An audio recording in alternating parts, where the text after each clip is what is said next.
In this video, you are going to watch how Ellis went from working as a landscaper, making barely $3,000 a month, to a remote closer making over $17,000 in commissions in a 30-day period. Ellis started with me in April 2024 and he had absolutely zero sales experience. But what he did have was hunger and drive and determination to make it work no matter what. Fast forward 9 months, and like I said, he was able to hit $17,000 in commissions in a 30-day period. This is without starting as an appointment setter, without starting as a DM setter, without spending tens of thousands of dollars on university. And again, going from landscaping to remote sales. So without further ado, enjoy the podcast. So what is your name and what's the most you've made in commissions in a single month? My name is Ellis Cleland and my biggest month in commissions was $17,000. Damn.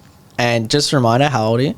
I'm 19 years old. Yes. Sick. Yeah, Sick. yeah. So wait, so what year were you born in? 2006. That's crazy to me. You made me feel so old. Anyway, you didn't start off at that point. No. In fact, you started with zero sales experience. Yeah. So let's take it back. You finished school. You're 18. Yeah. 18, you finished school. Yeah. What did you do straight out of school? And then we'll get into how you got into remote sales in the first place. Yeah, for sure. So coming out of school, again, like I know I've said this to you before, but I did pretty well in school. Like, I don't know if you know what an ATAR is, right? It's I know of it, score out of yeah. 100. I got like in the 90s, right? So could have gone to uni. I always knew there was something kind of out there for me though. Didn't know what it was. It was just kind of a matter of time. But it fell on the back burner when I went to schoolies. I actually came to Bali, went to Bali for schoolies. That was a bit of a setback. And then came back and I was like, all right, I'm going to get my life figured out. Did landscaping for 8 months. Damn. 8 months landscaping, which basically took me to 19. And yeah, way too long there. I essentially just got way too comfortable. I had my own car, getting paid all right for where I was. What were you making? Like 27 an hour. Okay, what like per month? What were you doing? Yeah, so after it was just like $1,000 on the dot a week, and then like after tax it was like 3.5 a month, if that. Okay. Yeah, so coming out of school, did that for 8 months.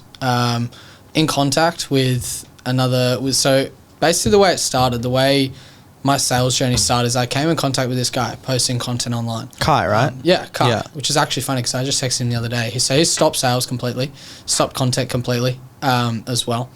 That's what initially drew me in. Had a bit of a conversation to him, went back and forth for quite a while until I kind of got into what he did. Found out what he did, thought it'd be interesting. Didn't know much about it, to be honest. And then he put me in contact with another guy, right, who then stopped, right, because I was in contact, with Michael. I was going to go, right, and then I put it on the back burner, and then I got too comfortable, right, delayed it, and then I came back, and I was like, all right, let's do it, I'm ready to go, and he'd shut down. So I was like, shit. Thought like my journey was over there. And then he put me in contact with you. And yeah, I remember literally texting you. You sent me through a little case study for me to watch prior to our call in this exact podcast studio, which is sick with Anton. Yeah. And then, yeah, it kind of all started from there, essentially in 7-8 months ago now. Yeah. In April. So how did you know Kai? Bro, I didn't. Fully online. Like, I just saw him posting content. And this is the funny thing, because I texted him. I was like, hey, bro, this is where I'm at now. Like, a lot of the credit goes to you. That's how I got started. Like, and it kind of hit home for him because he's like, all right, yeah, like, that's sick. I stopped posting content now because I didn't want to. I didn't feel it was needed. I was helping anyone. And I was like, bro, it literally changed my life. So that was really fulfilling for him. Sick to kind of tell him that as well. Because he's not a big creator or anything. Like, he's super small. Yeah. And that kind of one moment is what flicked the switch, essentially. Yeah, so you saw him, he's traveling, living a cool life. You're like, bro, what do you do? Yeah. He's like, I do remote sales. And then he referred you to Michael, who at the time had a training. Correct. You delayed that. Yeah. Then by the time you were like, all right, I'm ready to go, he's like, hey, like, I've stopped. Yeah. But I know this guy, Orlando. Exactly. And then you get introduced to me, we book a call. I send you the case study with Anton. What did you see in the case study that you were like, all right, Orlando could be the guy? 100%, because I remember texting you as well. I was like, this aligns with my story so much, like, keen to hear about it. And I think Anton's story was quite similar to mine, in a sense of he was doing painting, I think it was. I was doing landscaping. He was just a very normal guy, a very relatable guy, and his journey was very relatable in a sense of where he started off, how he started off with nothing. So I think that was kind of the main thing, that it was like, shit, this can be done, like being a regular person or being someone who's been landscaping for 8 months. Like, it can be done. Because I think you see all these people online and you're like, okay, there's obviously something special about them. That's how they're there, blah, blah, blah. Right? Like, you see all these online influencers doing $1 million months and you're like, yeah, whatever, that's not even, like, possible. You can't relate to that at the point where I was at. So seeing Anton was like, shit, it can be done, right? And it related a lot to me. And then, yeah, we hopped in our call. Yeah. And then I want to talk about, so we hop on the call. Yeah. You didn't even know it was a sales call. Not at all. Like, how did it feel? How did that call feel for you? I don't know. It was a bit weird because I was like, I didn't really know like much about sales or like sales at all at that point. And I just thought it'd be like a normal discussion sort of thing, which I look back now thinking I'm an idiot. But, it's pretty funny, yeah. So I remember like getting to the end of the call, and for me it was a bit of a shock when you started to push back. So I hadn't heard anything like it. So you started to push back, and I was like, shit, okay. And then I felt like I was like, this is like real now, like shit. And then yeah, it was a funny way, the way you closed me, because obviously, I got a new phone the same day, right? Hadn't logged into anything. I had nothing, right? And obviously you're trying to close me. I like physically couldn't, but it sounded like the biggest smoke screen. I remember I was like, oh, got to go grab my wallet out of my car. I can't find my wallet. I physically couldn't find my wallet, right? I wasn't logged into my phone. And then, yeah, one part that just stands out is like, I remember I gave you a dad objection. Right? Yeah. We overcame that. And I run downstairs and I'm like, all right, Dad, I need your card. Like, I need to do this. And he's like, what are you doing? He's just been trying to close you the whole entire time. And like at that point it sort of hit me, and then I was like, you know what, like, yeah, he was, and he's fucking good at it, so let's do it. That's the part that sort of flicked for me on that call. That's so funny. You didn't even know I was trying to close you until after, when you spoke to your dad. Not at all, bro. That's so funny. Yeah. And then he was like, this is exactly what he does, and I'm like, shit, it is. So then we finished our call because you just could not physically pay on the call, even though you wanted to. Yeah. A few hours later, you paid. Yeah. I remember sitting on the couch. Yeah, how'd that feel for you actually transferring it? It was scary. It was like a lot of the time with what we say in our sales calls is that like it's not that I don't trust you're going to do it, but it's that period between now and taking that time to think, because all the things that are going to go through your head, right? Like jumping out of a plane, the longer you delay it, the harder it's going to get. That was definitely the case. It definitely got a lot harder. I was definitely still contemplating it. But yeah, it was like sitting on that couch. I remember watching TV, Mum sitting next to me transferring it, and I was like, fuck. What were the contemplations? Like what were the fears or the negatives that came up in your mind? And yeah, I mean, money is a big part of it, obviously. Yeah. I was 19, or I was actually 18. Were you 18 at the I was time? 18, yeah. My birthday was in a couple of weeks after that.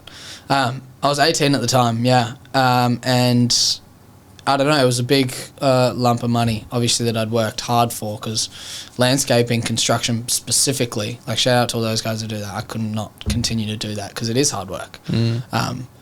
So I think that was just a big part of it. But I think I always knew that it was like in my head, for me to become the person I want to become, I have to make decisions like this. Not that it was that technical, but I knew I had to do something. And I knew that I had been delaying it. And it was probably a big part of the call. You kind of giving it back to me and me realizing it, right? Because again, on sales calls, a lot of the pain and a lot of the things you bring out, the prospects don't already know, right? A lot of the stuff that you're bringing out and you're bringing on these answers that they won't even realize themselves.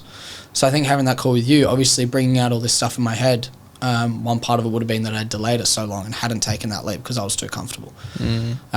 So I sort of knew that I had to do something. And yeah, I guess I saw the authenticity of yourself and thought it was a route I can take and went for it. Yeah, cool. So that was April, I believe. Yeah, we had our call like April. end of March. Yeah, so it was like, early April, yeah. Okay. Yeah. So then early April you jump in. Yeah. And then what did the next few months look like? Yeah, funny one. The next few months looked like nothing, bro. So what happened? Essentially, I don't know. I actually don't know what it was, but I jumped on, and I've actually made a post about this as well, and it was like wanting to kind of get good before actually implementing. Like, so I think I came in, I was going through a bit of the modules, I did the modules. I remember you texting me like, hey bro, what's happening? But I hadn't been clicking like complete. So it looked like I'd been doing nothing. I had been going through the modules. I didn't come to a single call for like at least the first 2 months. Just purely because of that belief that I need to kind of become good and learn everything before like jumping into it, which is a massive limiting belief that I think a lot of people have as well. So yeah, the next few months didn't really look like much, to be honest, because I was also still comfortable, right? I was still earning what I thought was all right money. I still had my car. Like it was also a big hit to the company, and I really liked the guys I was working with. So it was a big hit to them as well. So I was sort of just on the fence, just kind of taking it day by day sort of thing, doing a bit of work here and there, not really putting in any effort in terms of like implementing sort of.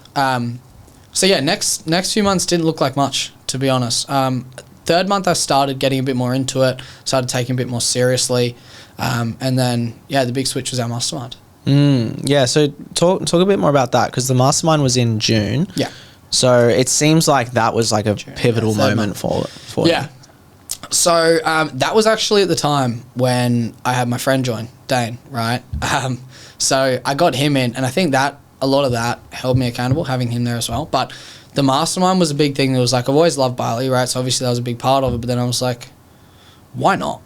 You know, like it looked like such a good opportunity, not only to learn, but to network as well.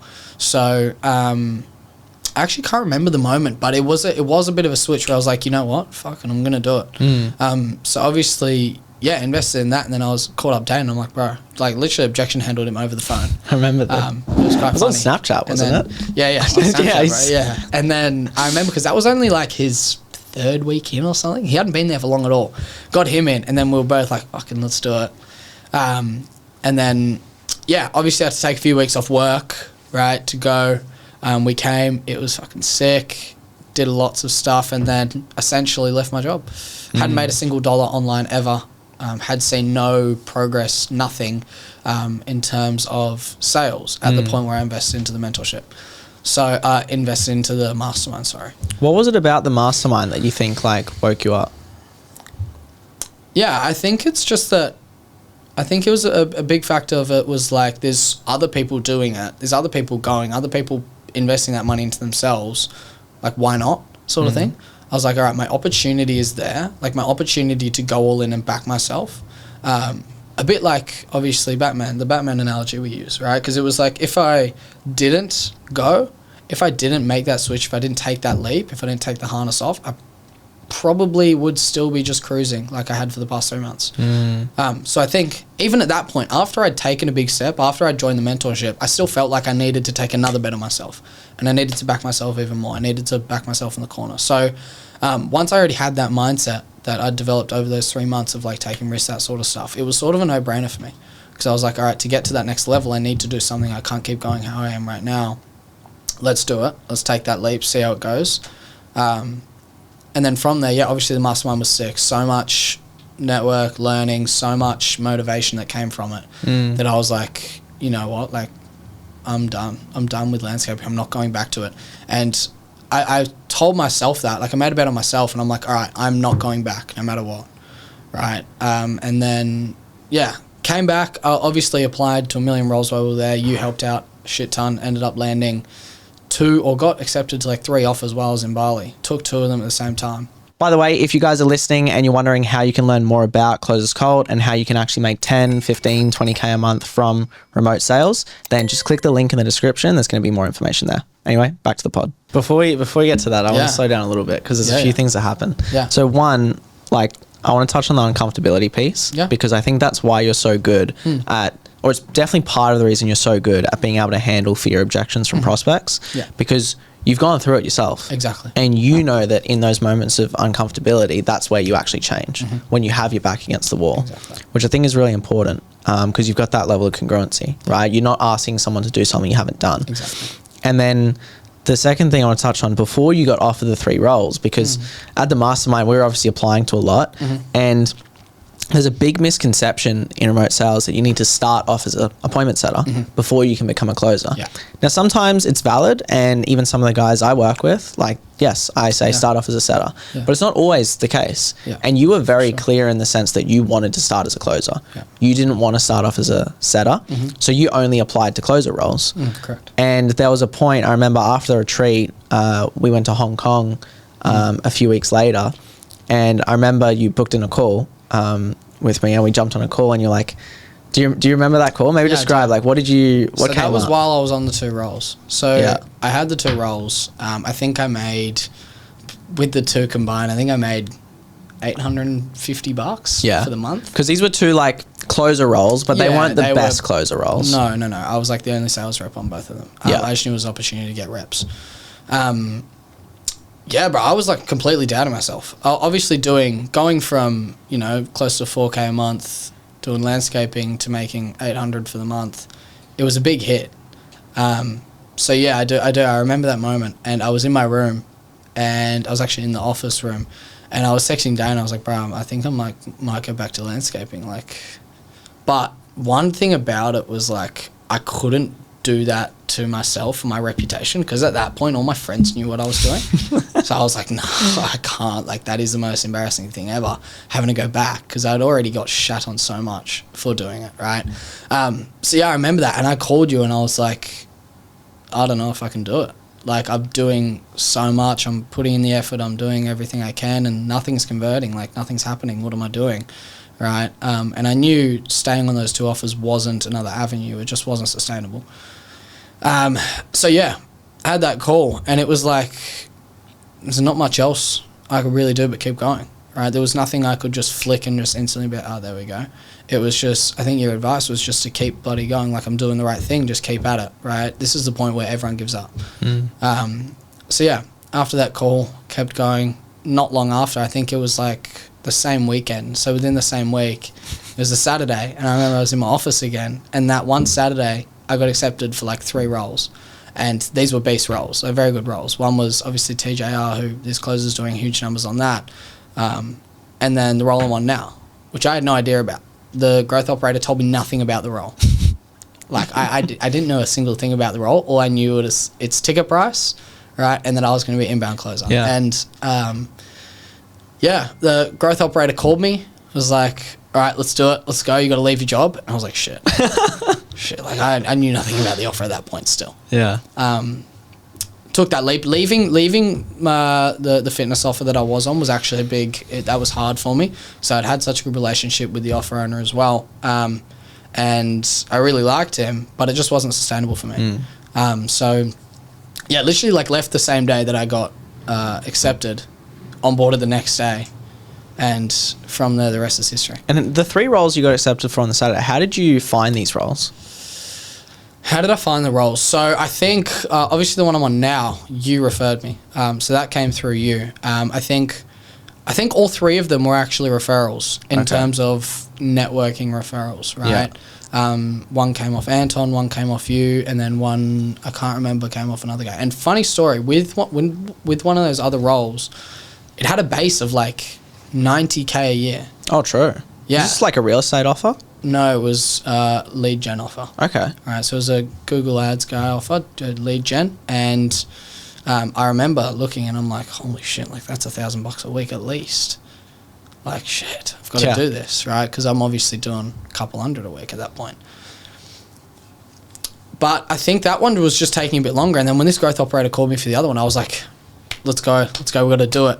And then I was like, all right, shit, let's just do it and see how it goes. It's so funny because in hindsight, with the lack of knowledge you had about that role, the one you're on now, compared to the other two, obviously TJR is fucking huge name. Exactly, yeah. So many leads. Yeah. You know closes are printing. Yeah. You got another one with a base. Yeah, guaranteed. And you go for the one that you know nothing about. Yeah, literally. What made you go with that one?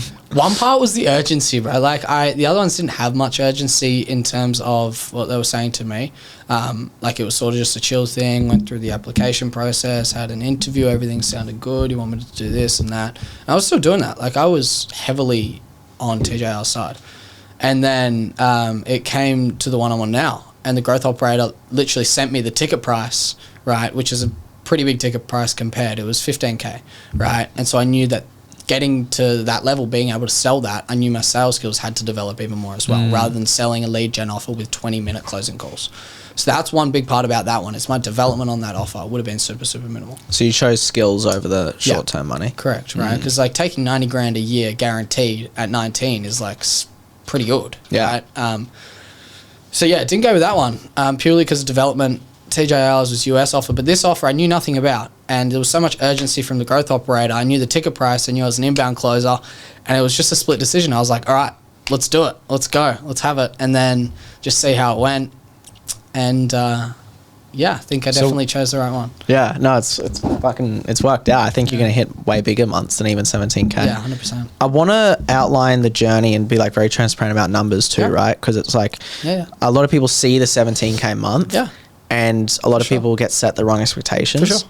So what was like month 1, 2, 3 leading up to that? Yeah, so 1 month. So my first month, I went from obviously 800 a month from those 2 roles to doing 12K the next month.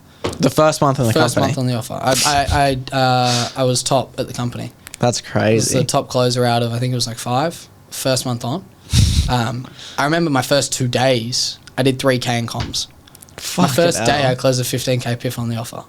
And I was like, holy shit, like, this is real. Yeah, like, how did that feel? Like on one day on the new offer, I made more than I did in the whole month before. So that was insane. Got on my high horse a little bit, slowed down, finished at 12K. Which I was still stoked with, right, at that point.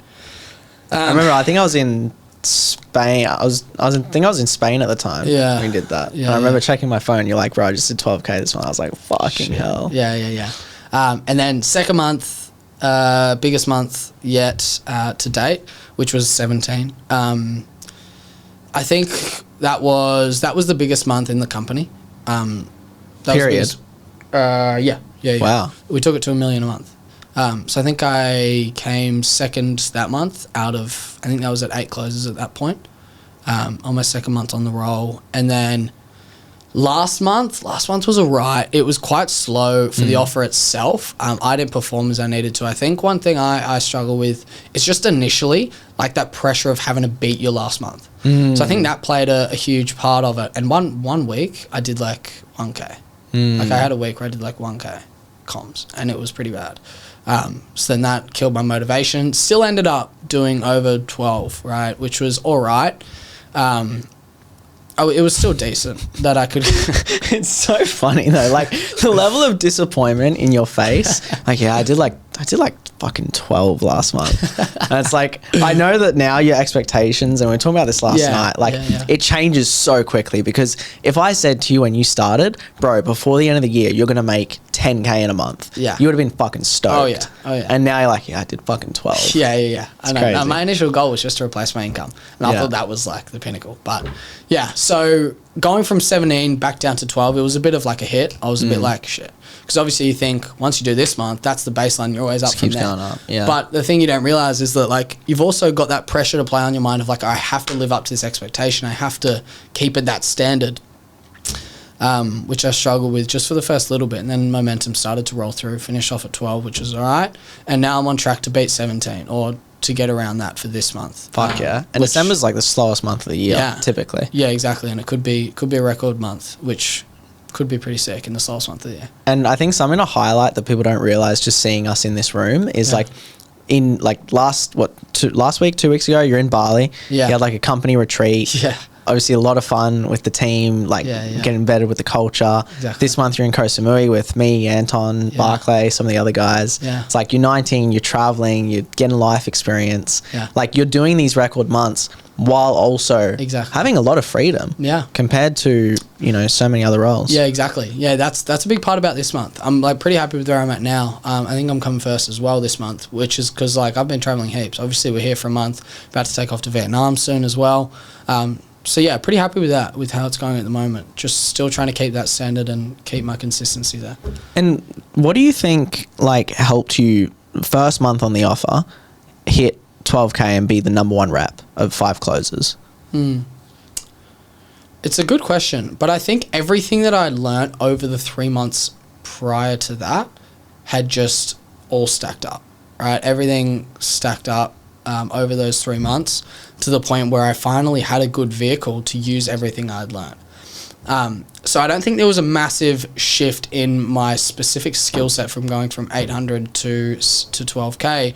It was more so that my vehicle changed and I was allowed to use the things that I had learned and actually apply them. Because on my other roles, it was a very half-assed closing call. It was still, not going to go into that, but I had a lot more opportunity and the right vehicle to actually implement what I'd learned. And at that point, it was like, okay, I know this isn't necessarily a skill set issue for me. It's more the vehicle that's taken me here right now. Yeah.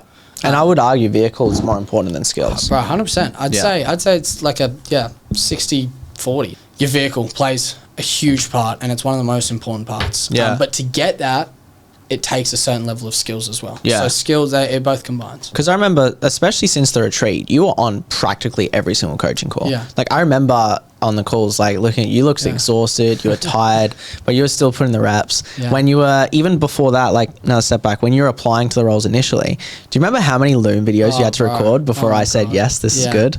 Yeah, that was like one of my first ones as well. I think I sent like 10 Looms to you, and you were like, bro, just do it tomorrow, go to bed. And I was like, nah, I'm doing this. I was knackered, and then finally got a good one. I'm like, sweet. Obviously didn't land that role anyway. Yeah. But all of it built up, like you said. And then the trainings especially, like you memorized the fuck out of all the objections, the script, like you knew it to a T. Yeah. And then on the interview for the role you're on now, did you have to showcase any of that skill? Did you role play, or was it funny one? So I got asked to send a call recording, and then the sales manager watched 5 minutes of it and just goes, on board this man, get him up straight away. Because he was like, all right, because skills can be taught, but the attitude and your demeanor can't. Or it can, but like to a degree, right? So not necessarily, to be honest. It was more that I was ready, I was active, I was ready to go. I was like, all right, I'm here, let's do it. Jumped on the interview, everything was to the T, and sent through a call recording. Sales manager watched 5 minutes, goes, on board this man. What do you think it was about the 5 minutes you saw? I tell you what, because it wasn't a great call. I didn't have any good. I didn't have any gold standard calls for myself. Yeah. This was like one of the only ones I closed on one of the other offers. I don't know. I think a big part of it was just the way I approached calls, my energy, maybe the questions I ask. Maybe not a huge skill set thing, but just like the social skills in a sense that I'd learned over that period of time. I think a big part of it was, the sales call, but a lot of it was like my... I did have an interview, and interviewing in itself is a skill. So when I say I didn't need skill set alone to land the offer, not sales skills, but interviewing skills. It's a different game, and it's a skill in itself. In what sense? Yeah, so I feel interviewing is a big part of, sales plays into it, right? But the more interviews you're going on, the more interviews you're taking, you start to learn what to look for, right? And what a recruiter is looking for. And one thing I now preach, and I was actually on one of the coaching sessions with the boys the other day, someone was asking about interviews. And one thing that I really believe in, and I learned this off Leo Moore in the Gold Coast, and it was like, recruiters don't necessarily look for skill, they look for more of the attitude. Yeah. Right? Because you can come in, and this is one thing I did really well with my interviews and with my Looms initially, was like, look, I'm here, right? I can show you my numbers, but it's not pretty, right? Numbers aside, like, I'm honest, right? These are my numbers. If that's a total conversation killer for you, I understand that. That's completely fine. However, this is what I have. This is what I believe is the most important, and this is what I'm going to do. And that stuff can't necessarily be taught, or skills plays a big part of it in showing your numbers. But when you come in with the right attitude, right? Yeah. That's what can take you from a C player to an absolute A player, rather than getting someone in with all these big numbers, having a high ego. Yeah. Right. So I think one thing that I preach in interviews is like, you can go in and show them your numbers, right? But emphasize that that's not what's important to you. This is what's important. This is what I'm going to come in and do, right? And you had fucking conviction. Yeah. Yeah. So many people think that, again, I'm sure we're going to touch on like the setter versus closer thing, or the experience, but it's like they think you need to have like, 500K closed in your career, or this stat or this stat. But the way that recruiters recruit, they're just filtering it like Tinder. They're going to put the best case scenario. But when someone presents themselves with that level of conviction and certainty, and they're 19 and they're hungry, like you can't help but not look at that again and be like, yes, because every recruiter, I guarantee you, just like you said, they would rather a young guy that's ambitious, that has a point to prove and a chip on his shoulder, than an older guy that's got 10 years of sales experience, is cocky and thinks he knows it all every single time. Especially with this company, because you and Barclay joined at the same time. The growth operator reached out to me and was like, hey bro, like, I know you train a lot of guys in Oz, we're rebuilding the team. They just had like a big rebuild, but a lot of them moved on, and they were kind of recruiting like the next Avengers. And I think I sent you, I sent Barclay, I think I sent a few others as well. It was just good timing. But that's the thing, it's like, that preparation you had with the 2 kind of shitty offers beforehand, the reps, the training, it built you up so you were ready at that point. 100%. Because if you coasted for another 2 months, I could have introed you to the same role, same offer, and you might not have got it. Yeah. But you're ready for it. Exactly. Yeah. Exactly. So yeah, that's one thing I preach in terms of interviews and it being a skill, right? Knowing exactly what the recruiter's necessarily looking for, right? Because if I'm just to come on and say, these are my numbers, blah, blah, blah, it's like, that means there's so many factors that play into it. Yeah. In numbers, right? So yeah, I think that's that was a big game changer for me, even in my looms as well, having that demeanor. And what do you think about needing to start off as an appointment setter to become a closer? Yeah. So I think a lot of it, and I remember this one moment, and I texted you and I was like, hey bro, like, do I need to start off as a setter or like what's really the go? Because again, I didn't know anything about sales. So initially coming in, I was like looking at the blueprint on the school program, and I was like, there was a setter part, there was a closing part, and I'm like, why do I need to do setting initially?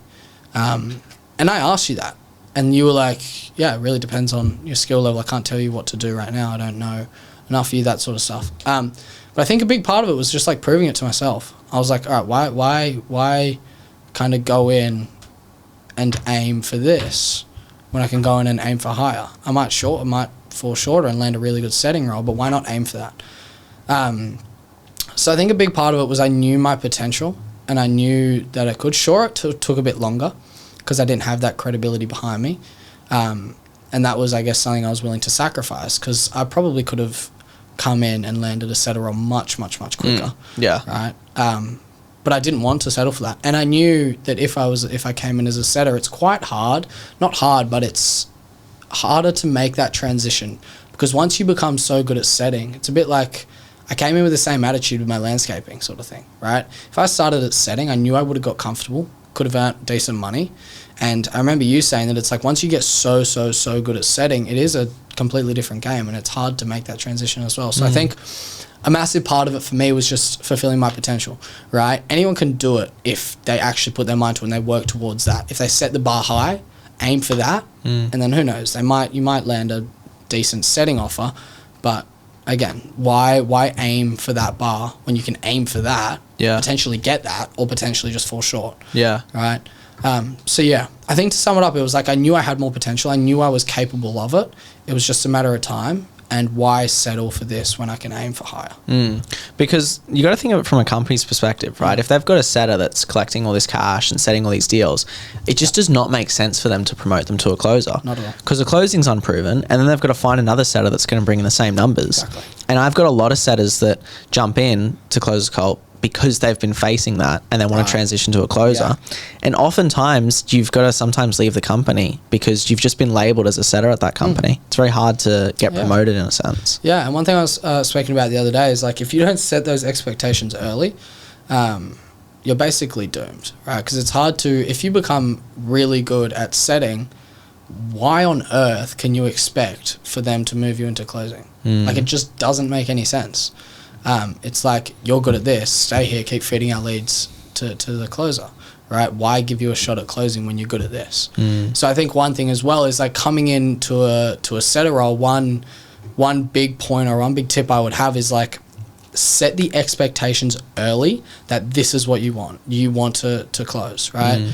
But you need to frame it as well in a way that it's like, Jackson actually taught me this, and it's like, I want to have the biggest impact that I can on this company, okay? I'm loving what I'm doing at the moment. Like, I'm really happy to set. I'm really happy to build my skills, but I want to have the biggest impact I can, right? And the only way I feel I can do that is to close for the offer, okay? So set expectations. What do I need to do? What can I do to at least be given a shot? And if those standards aren't set early, again, why would they even move you up? Yeah. And when you become really good at setting, right, it's harder to have that conversation, because you're good at what you do and it's easy for them to keep you there. But when you set the expectations, you set maybe tangible KPIs that I need to hit consistently, right? Similar to Anton, right? He had that conversation and then they told him it would be a couple months. But then the next weekend he gets given the shot. Yeah. So you never know. Yeah. And coming in setting that expectation, it's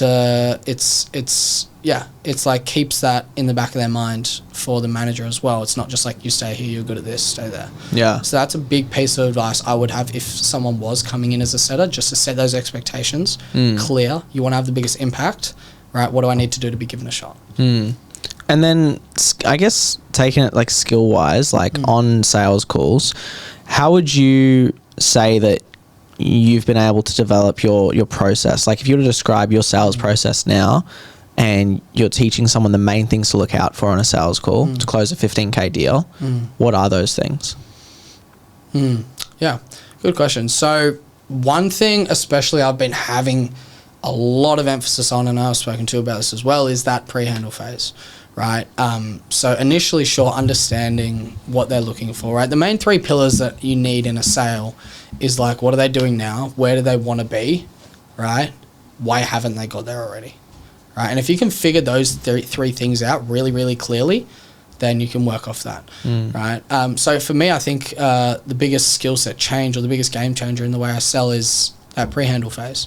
Because if you don't get deep and you don't get to the bottom of why they're not where they want to be already, right? And if you're able to get under all the external factors and all the bullshit that they're going to give you, it's essentially like already handling the objections, right? And I think it's such a slept on part. It's emphasized a little bit, but it's like, I'm at the point where I'm like, why would I ever move on if I haven't already done that?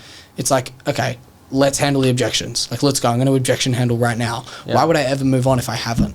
Unless it's completely logistical, which I don't believe there's much of that out there. Yeah, because when you boil it down, it usually comes down to the person. Exactly. And then if it's internal, it's easy to handle that than external factors. Yeah, and I essentially use the exact same framework for every single person that comes on to pre-handle them. Yeah. It's basically the exact same framework, getting the internalized answer and then framing it off that. By the way, if you guys are listening and you're wondering how you can learn more about Closers Cult and how you can actually make 10, 15, 20K a month from remote sales, then just click the link in the description. There's going to be more information there. Anyway, back to the pod. I got a fun little exercise because I know you can handle it. Yeah. I want to role play. Okay. And I'm going to be the prospect. Sure. And let's go from the pre-handle phase to show people live, like how would you actually prevent me from giving you objections down the track? Sure. All right. Okay. So you can sell your offer. Yeah. I'm looking into running this business. Yeah. And, so first of all, I'm going to get a time frame. So for yourself, Orlando, like how long has it really been that you've wanted to build yourself and you've wanted to provide for your family at the level you want to? Probably last 12 months, I'd 12 say. months? Okay. And for yourself, and like over those past 12 months, like have you ever fully committed to another business or explored other business ventures in that sense? Yeah, I've looked at all these like online money making things, but I've never. What sort of things did you look into? Yeah, like I looked at drop shipping. I looked at starting an AI business, crypto. For sure. But you know how it is with like scams and things like that. Yeah, so. Yeah, I understand that. So I guess looking at all those things, like what really prevented you from actually taking action, from actually doing anything? Yeah, I think just like not knowing if they're legit or not. Okay. You know, because there are a lot of scams online. Yeah, and I can see how you may think that, right? And first of all, kudos to you for even jumping on the call, because you'd be surprised with the amount of people who think everything's a scam right now. We'll just let them burn them, right? But I guess for you, like in thinking everything is a scam and like not thinking anything works, like does that really serve you? I mean, like in some ways it does, but in others it doesn't. What ways does that serve you? Well, because like I haven't got scammed. You know, like I know some friends that have, but it also hasn't served me because I haven't started anything yet. Yeah, right. Because like at the end of the day, right, we can think everything's a scam, right? And again, I'm not judging you, right? But it's like, how are you ever going to know 110% whether something is a scam or not? Yeah, you won't until you try it. Right. So like, I understand where you're coming from. Do you mind if I share a bit of a perspective on that though? Yeah, sure. Yeah, because like for yourself, can you see how coming in, just looking at things and thinking how everything is a scam has put you in a position now where you can't provide for your family to the capacity that you want, and you don't have that flexibility in your life that you want? Yeah, I can see that. Because Orlando, like if we look back over that past 12 months, like what have we actually lost by just letting that way of thinking dictate our actions? Time, I'd say like opportunity, cost of not having started it. Right. Mainly time. Right. And moving forward, like what happens if we do just let that overcome us? If we move forward and we still just hold on to that mindset of everything's a scam, nothing's works. Like what happens then? Yeah, nothing will change. I'll just keep working my job. And are you willing to settle for that? Nah, definitely not, man. Sure, man, because a lot of people do. A lot of people just think everything's a scam and they never take action. But why are you not willing to settle for that? Nah, man, I mean, that's why I'm on the call, you know. For sure. And like jumping on the call is one thing, right? Like, again, kudos to you for jumping on the call. right? But at the end of the day, it's almost like going to the gym, looking at the weights, which is what we've been doing for the past year. But change doesn't happen until we pick up the weights, okay? So knowing that that way of thinking doesn't necessarily serve you, moving forward, like how committed are you to actually letting go of that way of thinking, right? Letting go of that skepticism. And I know it's hard, and I understand where it comes from, right? But how committed are you to actually let go of that way of thinking, moving forward, adopting that entrepreneurial mindset so you can see success? Because a lot of people don't, and you don't have to. No, I'm committed, man. I need to make a change. Okay. Yeah. I guess given that, like as a coach, as a mentor, are you actually open for me holding you accountable to that higher level of thinking so that you can see success even when it's hard? Yeah, definitely. Okay. Cool. And moving on, I'd loop that. Okay, so when you're actually able to let go of that way of thinking and I'm able to give you this, put you in that position where you're doing 10K a month, what does that change for you? Future pace. Keep looping back that way of thinking. That was really good, bro. Like, just to kind of break down what Ellis did, like you had labels where you were like, I think a lot of this would have gone over people's heads. Yeah. It's like, so you labeled me as like you set a good identity and you're praising me for the behavior that you want me to repeat. Yeah. And you're also comparing me against a negative behavior of guys who let scams overcome them and then they never do anything. And you're almost painting them as the villain. Yeah. So you're making them feel smart for being that way, which is great. You're also boiling down the fact that I haven't done anything because I just thought everything was a scam. Yeah. And we're tackling that mindset and making him realize that that way of thinking has led him to where he is now. Yeah. And the only way to change that is to overcome that way of thinking. Yeah. And it's the same for any objection you're going to get, whether it's fear, right? Because it's the same thing.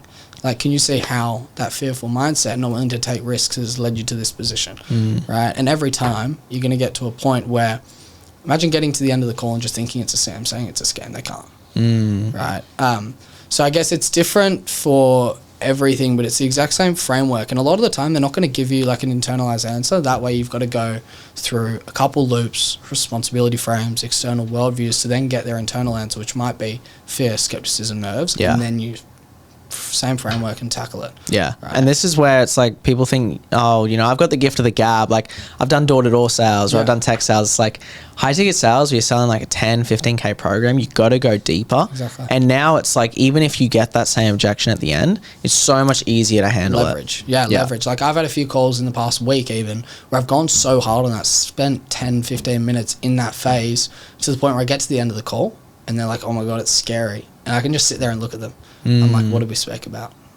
Because you were the same way before. Fuck it. Yeah. Yeah. Especially keep on re-looping that as well. Keeping that mindset of letting go of that way of thinking. It gets to the end of the call. They can't just keep that way. You just look at them and you're just like, come on, man. Yeah. What do you need to do? And also the thing you're doing well is like you're holding them to that standard before the pitch. Yeah. So many people, they'll be Mr. Nice Guy.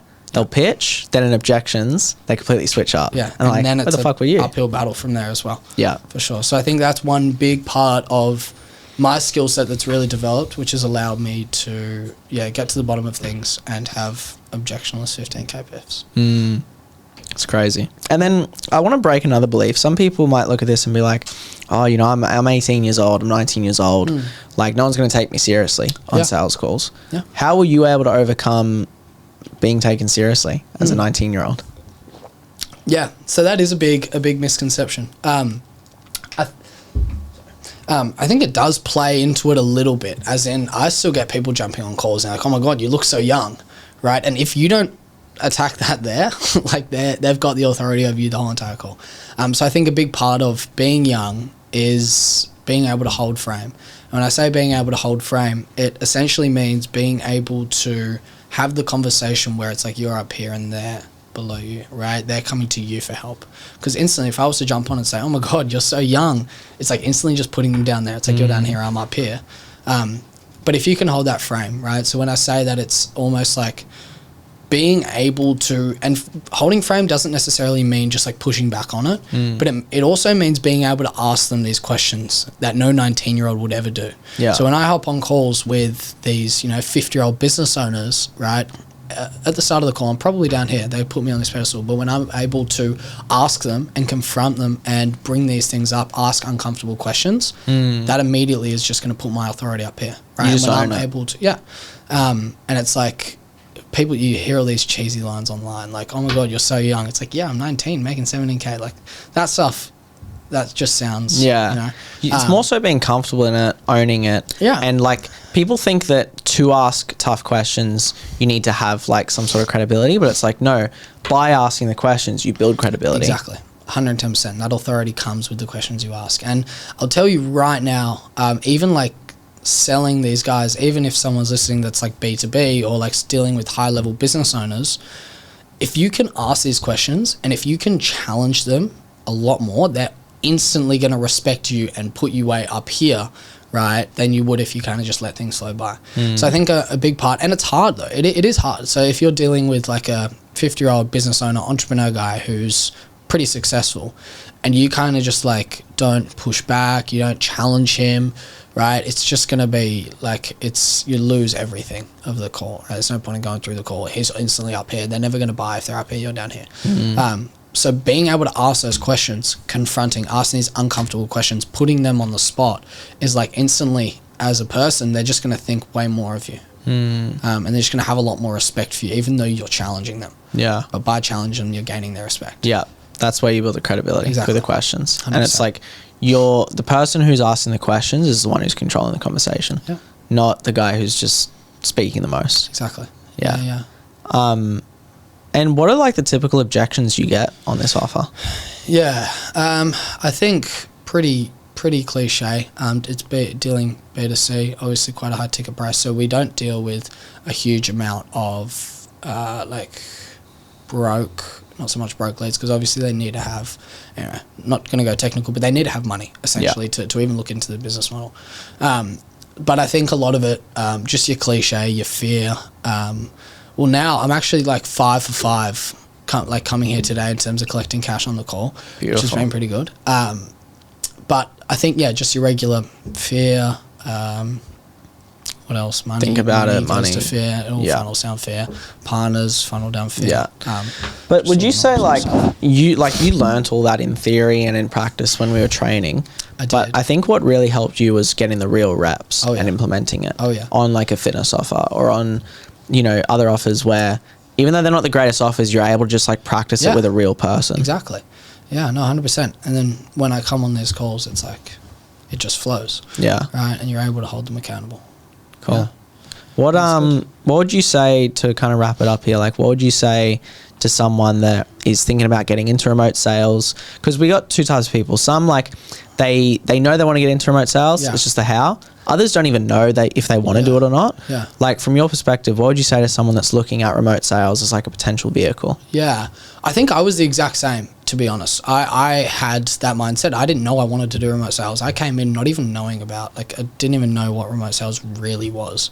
So I think if there's an opportunity in front of you, which there is right now, to make a change in your life, and I'm assuming build a life that you're going to want to live, right? Obviously, I don't think there's many people who want to turn down a life living elsewhere, right? Or having that flexibility. So there's an opportunity in front of you, and even though you might not know a whole lot about it, it's still an opportunity to take a bet on yourself and grow, right? So if you're on the fence thinking whether high ticket sales is an avenue for you, because you never know, right? You'll get some people who come in and they succeed, they do it for a couple of years and kind of realize it's not for them. But even then, even if it's not necessarily for you, which is the same reason I still am able to sell, or I was able to sell an offer that I didn't hugely believe in before, that it's like, it's going to change your life either way, right? You're going to take a huge bet on yourself. You're going to back yourself. You're going to draw a line in the sand, right? So I think my biggest advice would be, just make a change, do something, take a bet on yourself. And if it's like high ticket sales is one of the best vehicles to get from point A to point B, not only in money, but your skills, your social skills, everything, develops every aspect of life. Because you've got to have so much consistency, all that sort of stuff as well. But if it's something you're looking into, just make a change, take a bet, draw a line in the sand, right? Look into it, at least take action. Right? Don't be one of those guys who looks into a million different things like I was. I looked into every business model in the world. Coming into sales, it's obviously a vehicle that works, because it's not like a luck thing. It's like if you develop your skills, you're going to get there. Yeah. So it's like if you want to get to somewhere in life and you want to put the work in, then just back yourself. Take a bet. Just do it, right? Whether it's with whoever, just back yourself and do something. Take a bet on yourself.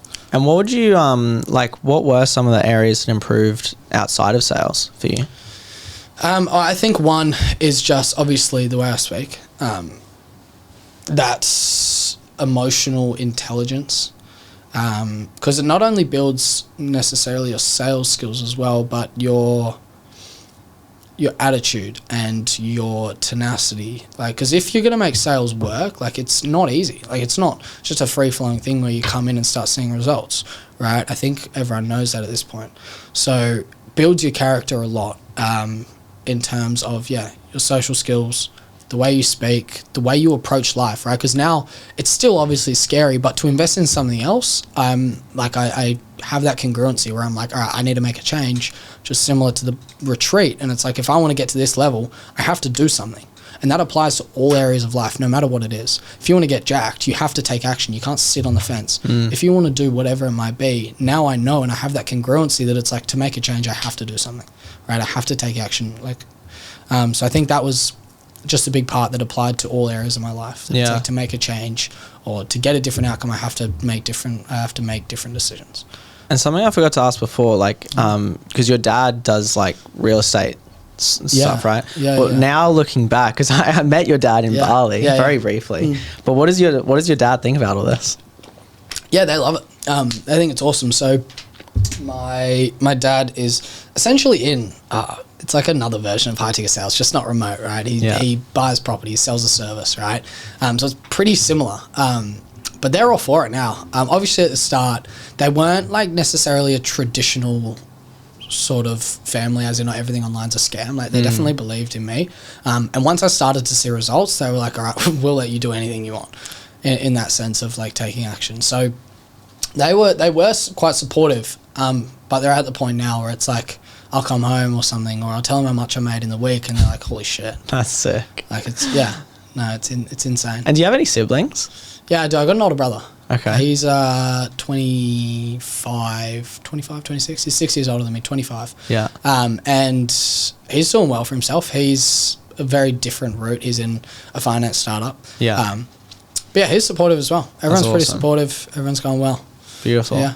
And how did you overcome, obviously anytime we do something new, our friends that we've grown up with, they're going to have thoughts. They're going to be like, what the fuck's this? How did you actually overcome maybe getting shit stirred from your friends? Yeah, it's a funny one because I remember even I didn't tell a single soul, obviously, before we went to Bali, right? I didn't tell anyone. Obviously, my mates are quite traditional as well, in a sense of a lot of them are doing trades, some of them are doing uni, that sort of stuff. So I instantly knew I was going to get absolutely shit on no matter what it is, right? Because everything online is your drop shipping or whatever it might be, right?